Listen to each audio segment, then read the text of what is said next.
The following movie is rated PG-13. I used to ask myself a lot of questions. Scott, you're at ex-con. How are you an Avenger? That doesn't make sense. But everywhere I go, people tell me the same thing. Thank you, Spider-Man! People still need help, Dad. That's why we made this. It's like a satellite for deep space, but quanta. Wait a minute. You're sending a signal down to the quantum realm. Turn it off. Now!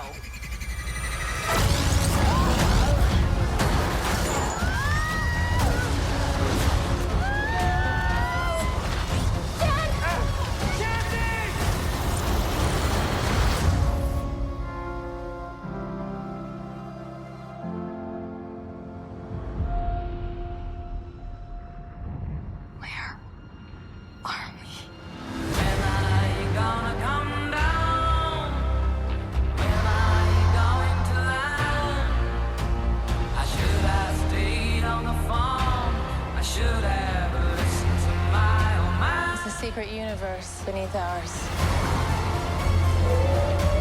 What are you so afraid of? There's something I never told you. This place, it isn't what you think.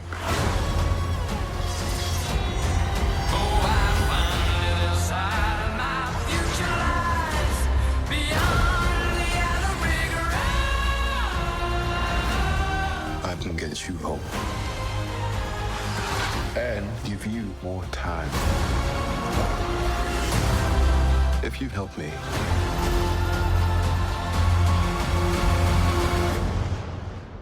so what's it gonna be? Ant-Man.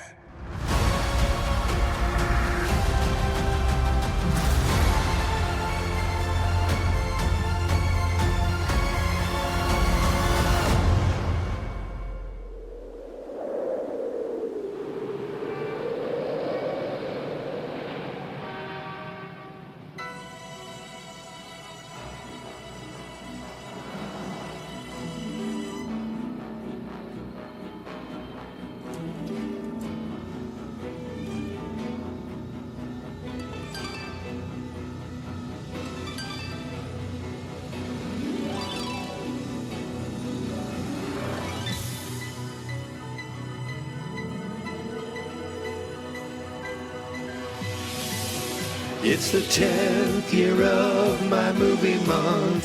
30 movies, 30 days. Movie month, movie month. 30 podcasts, 30 days. Movie month. 30 movies, 30 days. 30 podcasts, it's year 10.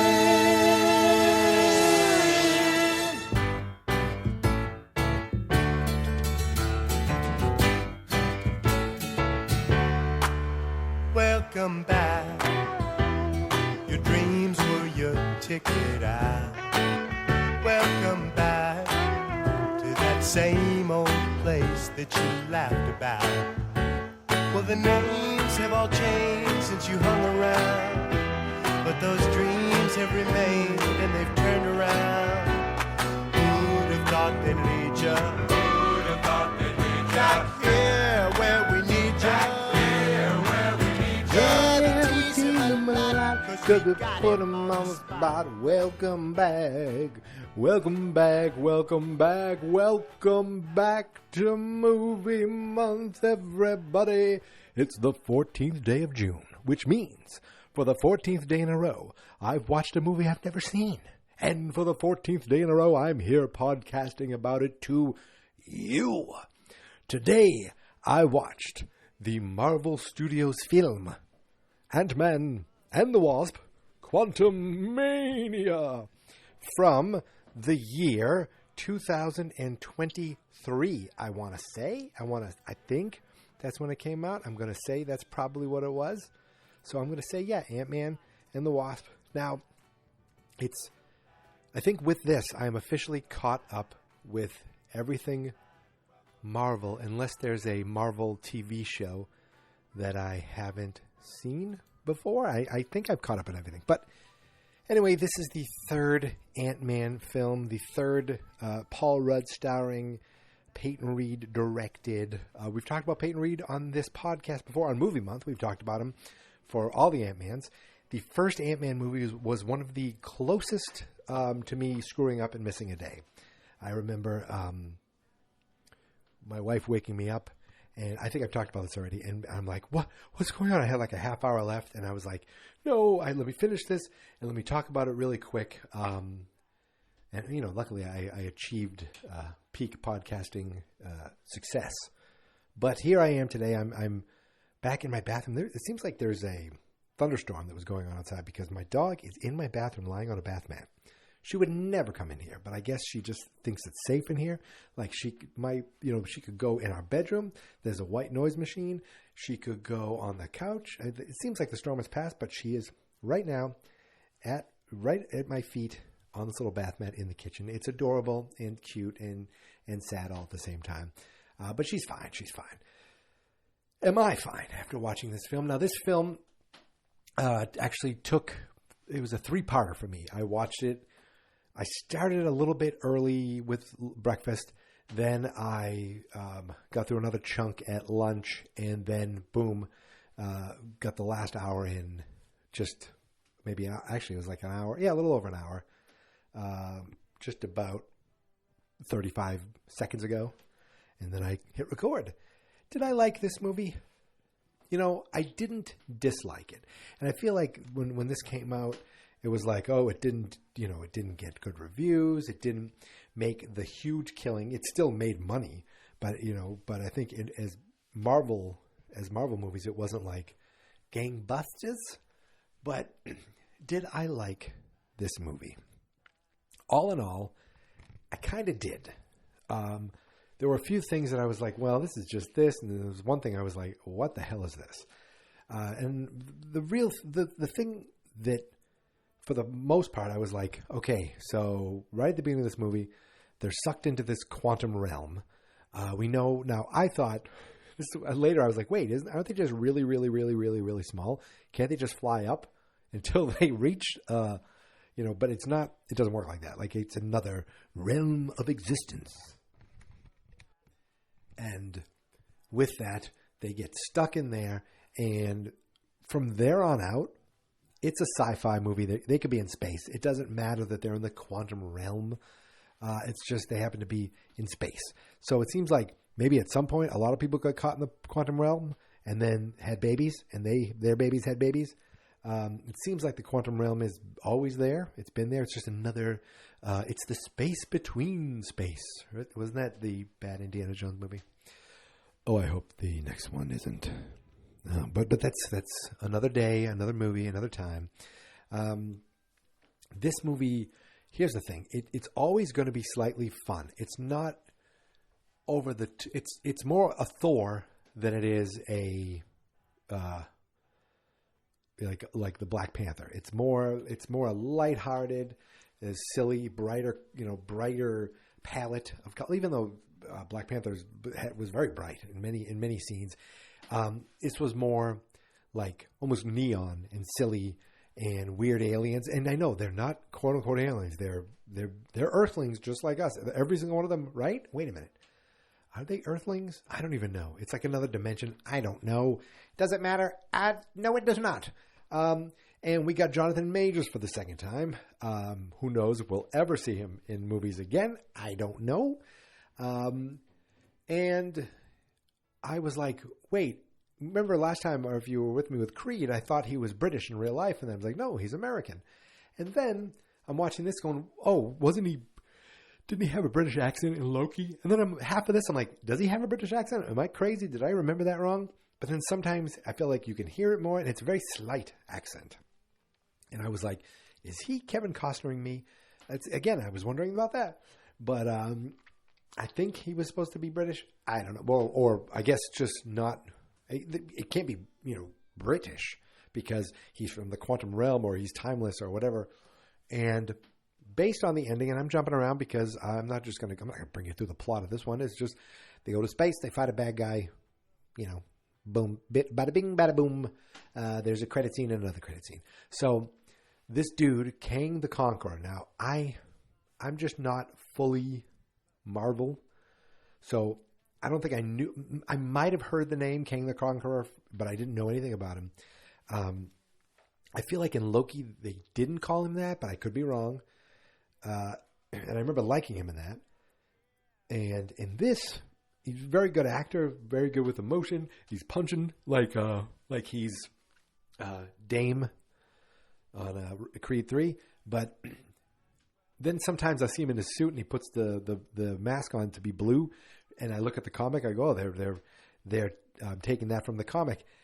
And it's like, if you're looking at it in one way, it kind of looks a little silly, but comic books are silly. So, it's okay. So he is supposed to be a master of space and time, I guess. And he was with Michelle Pfeiffer at the beginning. She realizes he's an awful person, so she doesn't let him leave, and they get stranded until, of course, Michael Douglas saves her at the end of the first one or something like that. I don't know. But they get sucked in with... Michael Douglas, Michelle Pfeiffer, Evangeline Lilly, and Paul Rudd get sucked in with Paul Rudd's daughter, who is a new actress in this movie. And I'm assuming they wanted the actress to be older because of the 5 years in the blip, right? Because we jumped ahead 5 years. That's my thought. I don't know. But it doesn't take much because they're just kind of hanging out. And it's like, oh, I'm working on something. Oh, you're working on this? And boom, they're all sucked in. And then the adventure begins. And you find out that Michelle Pfeiffer knows this guy and betrayed him, but it was for the good of the multiverse. We see Bill Murray basically being like I thought it was going to be I forgot, or I don't even know if I knew that Bill Murray was in this. And I thought it was going to be, the guy who talks like this, Jeff Goldblum. I thought it was going to be that guy because I thought he was back. But it was Bill Murray, kind of just being Bill Murray. Probably showed up for an hour and got paid. Showed up late and they didn't tell anyone he was coming, but then he just showed up. And they get caught. She gets brought to, I guess they all get caught by Kang. I don't know, adventures, fighting, some cool space aliens, some fun space characters. I know it's not space, quantum aliens, whatever you want to call them. The dude from The Good Place was on it. He was funny.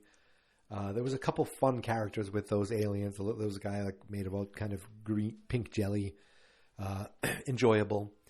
And Paul Rudd's always, charming and fun enough that everything he does, I like. Even if it's not a great movie, I still like him in the movie. Even Halloween 6. I do my best to hit pause when I'm about to cough, but I have to flip the recorder around in my hand, and then you get all this kerfuffle of noise. I liked the Welcome Back Kotter stuff. Now, the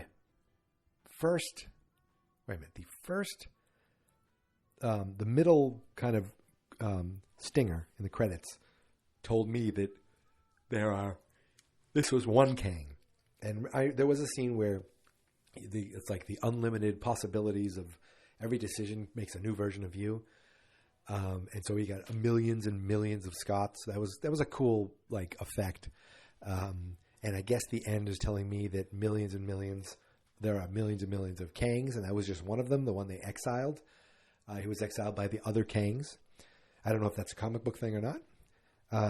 And so it seems like the other Kangs are going to fight and come back in the future. And then we go back to an early time at the end credit scene. We see another Kang, maybe the original, I don't know. And he's presenting his time machine. It looks like it's the 20s or 30s or something. But who's in the audience? But Loki and Owen Wilson's character in Loki.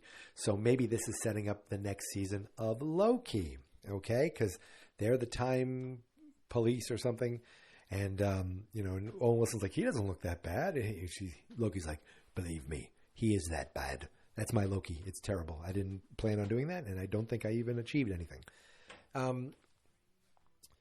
me think what else. Oh, so there was one effect, and the character actually was kind of fun.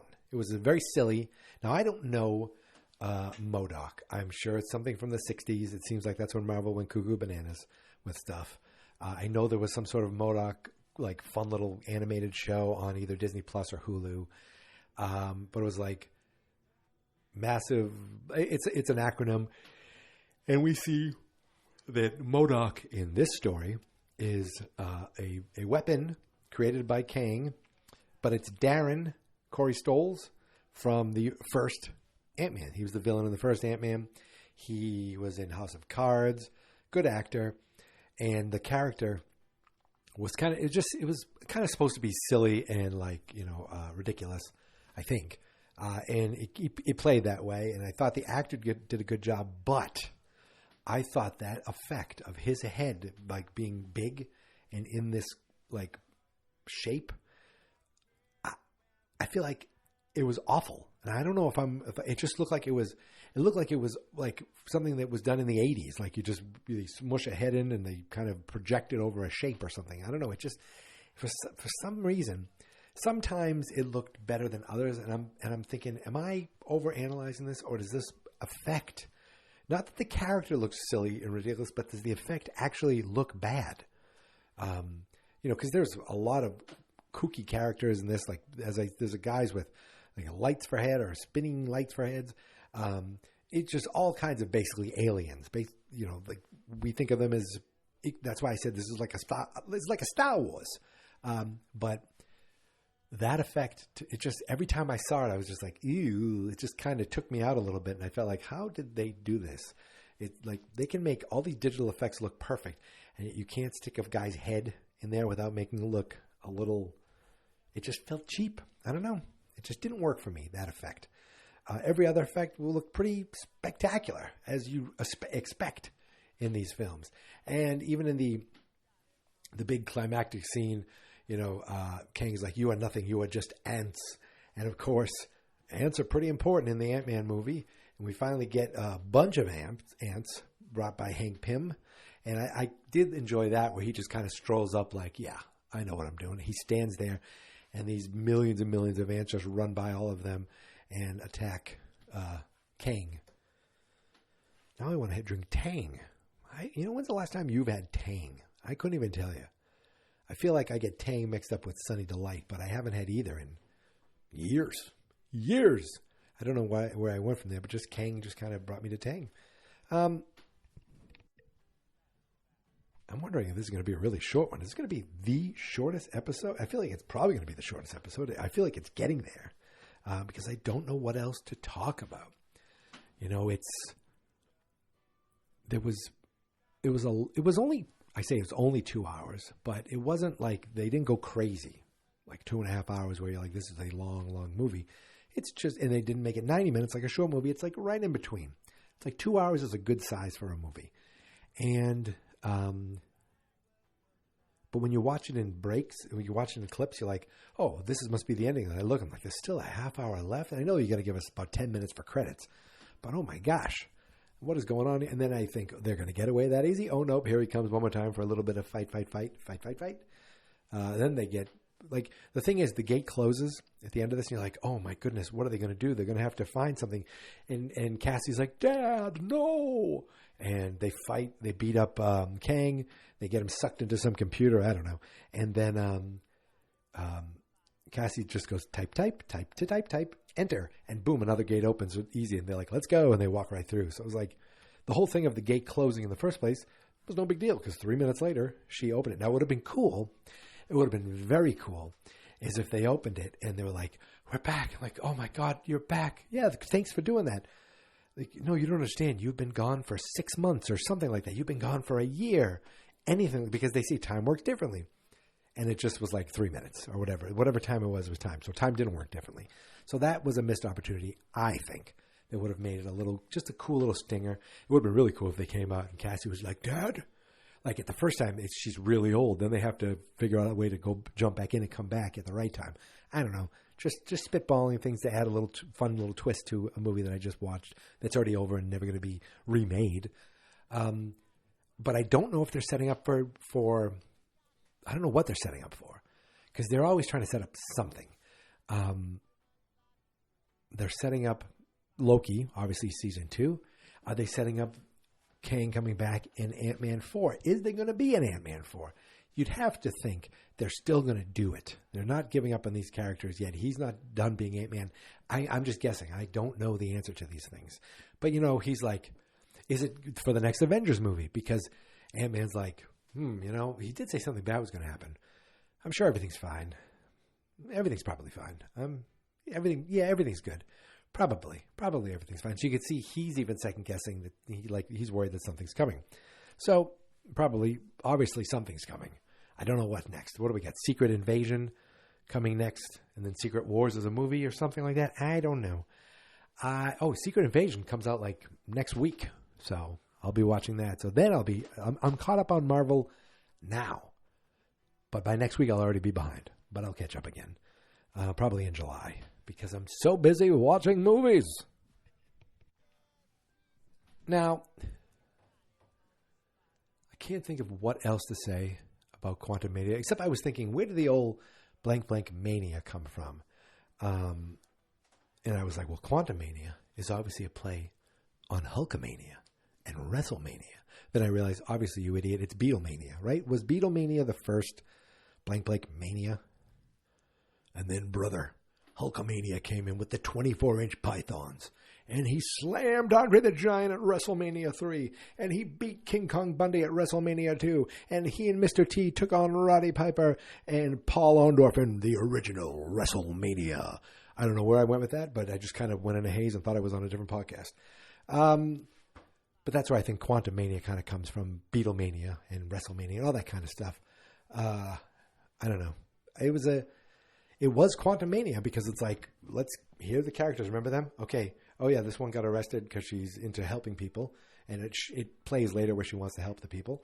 And it talks about I have a suit now. And she's like very smart, just like her dad. And then she's like, look, I'm working on something. Boom, they all get sucked in and boom, they're in Quantumania for the rest of the way until literally the last second that they go out for dinner. They get a fake birthday dinner for the daughter because he missed a few birthdays because of the blip. Okay, I think I've done. I think I've nailed it. My doggy is still there. Hey, you all right? It's okay. The thunder's gone. So I was earlier in the day, and about 7:30 or so, I hadn't started watching the movie again, and the lights blinked, and my first thought was, oh no, I never realized that a natural, act of God, natural disaster could ruin movie month. So I was thinking contingency plan B. So I immediately took out my phone, got the Disney Plus app on my phone, downloaded Ant-Man, thinking if I'm going to watch it, if I'll figure it out, charge my phone, hoping that the power doesn't go out. And here's what was going to happen. You would have gotten a really bad version of the podcast. And then later I probably would have taken the audio of it and added all the effects, but I would have done the podcast through the phone app because you can do it right through the Spotify podcast phone app. It used to be Anchor. And I would do the recording from there. I've done it before, and I would have done everything on my phone and still get the podcast up. Maybe the tweets and stuff would have had to waitin'. They would have had to waited. Yep, when I start making up words that aren't part of the English dictionary, I think it's time to go. But luckily, the power is still on, and the thunder and lightning has passed off. I think my beagle's finally settled and relaxed, and I'm ready to get this podcast out to the masses. And by masses, I mean you and a few other people. So thank you so much for listening. You can find me on Twitter and Instagram and Mastodon.social. I keep saying it, at Geek Mentality. That's because the podcast is Geek Mentality, available everywhere podcasts can be found. Now, you can find our website on Facebook at Fans Not Experts. That's because the website itself is fansnotexperts.com. 14 days. We got 2 more days this week, Thursday and Friday. That's our week's worth. And I'll tell you this much. This may be my last Marvel movie, but it isn't my last superhero movie. But you're going to have to hang out for the rest of the week to find out what that is. If I haven't given it away already, but you probably have an idea. So listen, I'm done for now, but I will be back tomorrow. So thank you for listening. Thank you for subscribing. And until then, here is my theme song. This is my podcast. I made it. Geek Mentality's what I named it. And I think you should listen and subscribe. 'Cause I'm kinda funny and awesome. I think that I'm worth your time. And I'm kinda handsome. My mom says, please listen and please subscribe. At least listen to this episode. Got him on the spot. Welcome back. Welcome back. Welcome back. Welcome back. Welcome back. Welcome back. Welcome back. Welcome back. Welcome back. Welcome back. Fans not experts.